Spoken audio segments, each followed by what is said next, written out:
Hi, hi, Mr. Bucky. Hope everything's okay. Hope you're enjoying your Sunday. I want to touch bases with you. The following clips are clips of modern day generators, from the little ones to the big ones that are inside the like Hoover Dam and that kind of thing, big giant ones. And if you notice, one thing in particular, the construction is pretty much the same thing. It's always magnets rotating around coils. It's always the same, and they're always coming to close proximity. So let's say this is the coil. The magnets are rotating real close to the top part here. In I guess they thought it was more efficient to do it that way, and it probably is.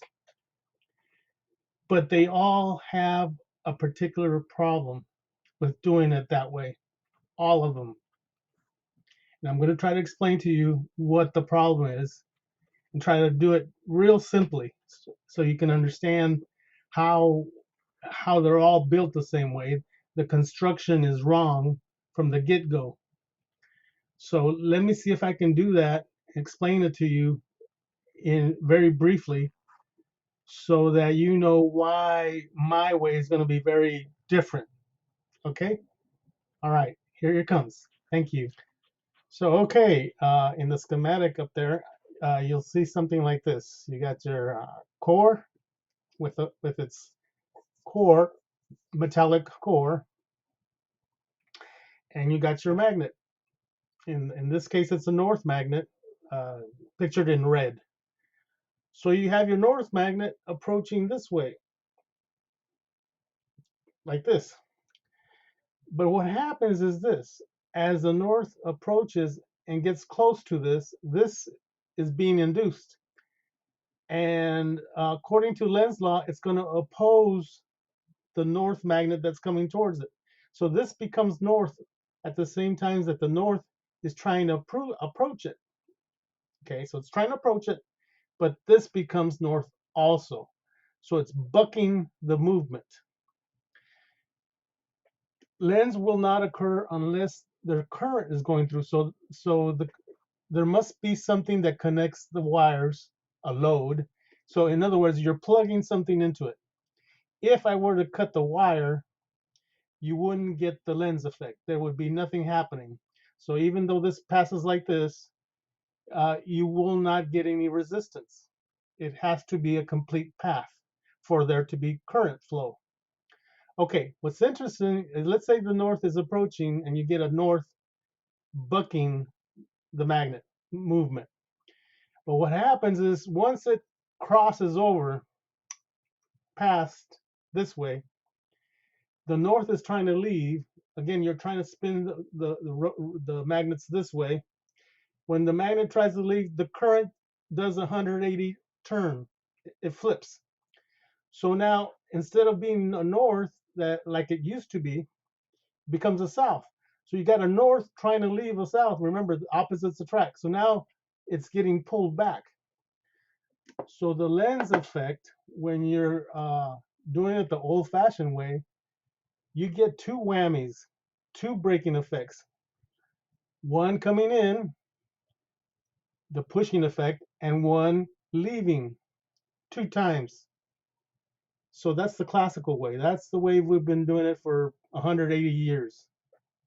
Okay, but I'm going to try to explain to you my way on a future video so you can see how different it is, and we won't have the bucking heads classical way.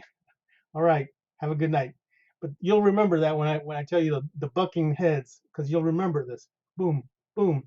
That's how we're generating electricity. Okay, have a good night.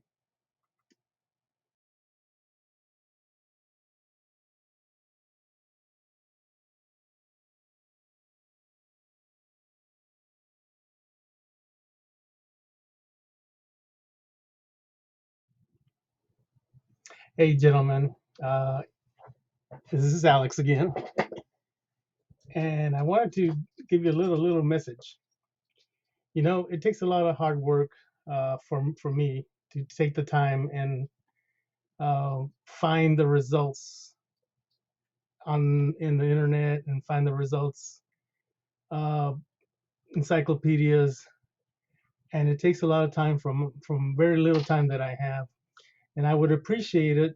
I mean, I have 3,000 subscribers. I would appreciate it if someone gets 30 cents worth of information from my videos that they would donate. I will put a link to my PayPal.